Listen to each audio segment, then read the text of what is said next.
વાલા વિદ્યાર્થી મિત્રો, આપણે પ્રથમ વિડીયોમાં સંખ્યાઓના પ્રકાર વિશે ભણ્યા.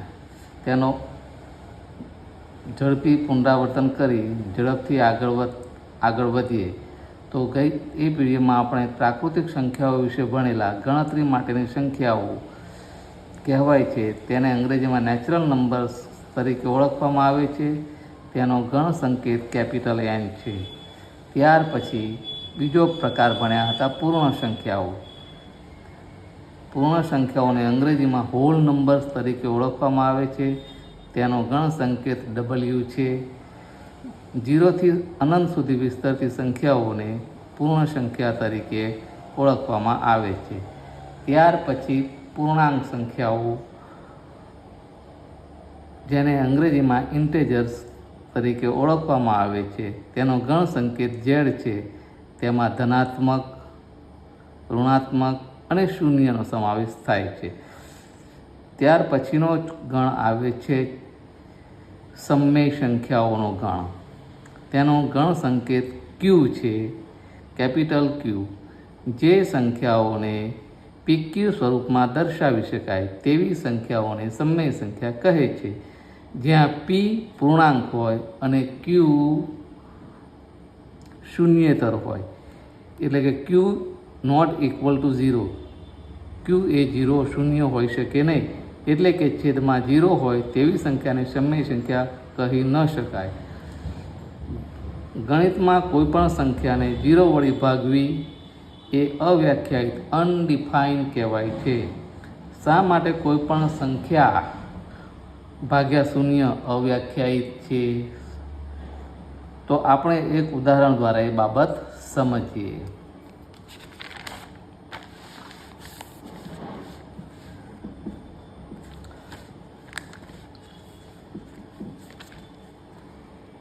વાલા વિદ્યાર્થી મિત્રો, આપણે જાણીએ છીએ ભાગાકાર એ ગુણાકારની ઉલટી પ્રક્રિયા છે. માટે જો 8/4 8/4 બરાબર 2, તો તેનો અર્થ એ થાય કે 2 ગુણ્યા 4 કરીએ તો જવાબ 8 મળે. હવે આપણે ધારીએ કે 8/0 બરાબર x મળે, તો x ગુણ્યા 0 બરાબર 8 થવું જ જોઈએ. પણ આપણે જાણીએ છીએ કે કોઈ પણ સંખ્યાનો 0 સાથેનો ગુણાકાર 0 જ થાય છે, ક્યારે 8 આવી શકે નહીં. આથી આવી કોઈ સંખ્યા x શક્ય નથી. આ જ બાબત પુનરાવર્તિત બાદબાકીની રીતથી પણ સમજીએ. ભાગાકાર એટલે આપેલી સંખ્યામાંથી જે તે સંખ્યાને 0 ન આવે ત્યાં સુધી બાદ કરવી. અહીં ઉદાહરણમાં તરીકે 6, તો 6માંથી 3 બાદ કર્યા તો 3 મળે.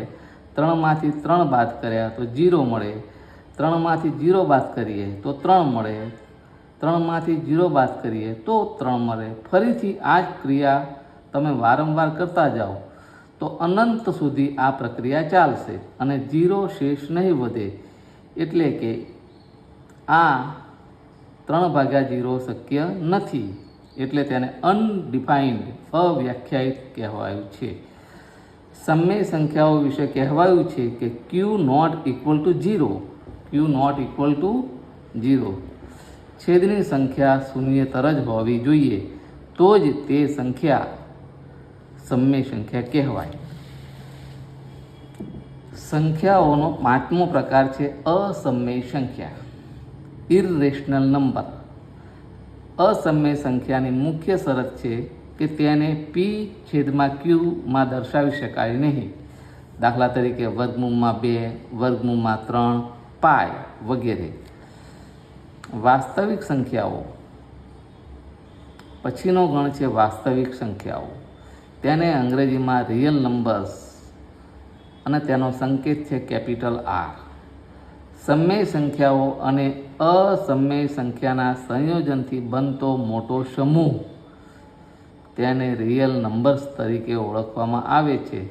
ચાલો સંખ્યા ગણોની તુલના કરીએ. પ્રાકૃતિક સંખ્યા ગણ એટલે કેપિટલ N, પૂર્ણ સંખ્યા ગણ એટલે કેપિટલ W, પૂર્ણાંક સંખ્યા ગણ કેપિટલ Z, અહીં સમય સંખ્યા ગણ ક્યુ લખવાનું રહી ગયું છે, વાસ્તવિક સંખ્યા ગણ આર છે. એટલે કે તેની તુલના કરતાં ખબર આપણને એ પડે કે N less than W, W is less than Z, Z is less than R, વચ્ચે ક્યુ રહી ગયેલ છે. જો આ જ બાબતને ઉપગણ સબસેટમાં રજૂ કરવી હોય તો એન એ ડબલ્યુનો ઉપગણ છે, ડબલ્યુ એ ઝેડનો ઉપગણ છે, ઝેડ એ ક્યુનો ઉપગણ છે અને ક્યુ એ આરનો ઉપગણ છે. એટલે કે આરમાં પ્રાકૃતિક, પૂર્ણ, પૂર્ણાંક, સમમેય, અસમમેય તમામ સંખ્યાઓનો સમાવેશ થાય છે. હવે આવતા વિડીયોમાં આપણે આગળના દાખલા જોઈશું. તમને આ વિડીયો ઉપયોગી બન્યો હોય તો કોમેન્ટ કરજો. તમે સારું ભણો, મા બાપનું નામ રોશન કરો એવી પ્રભુને પ્રાર્થના. જય હિન્દ.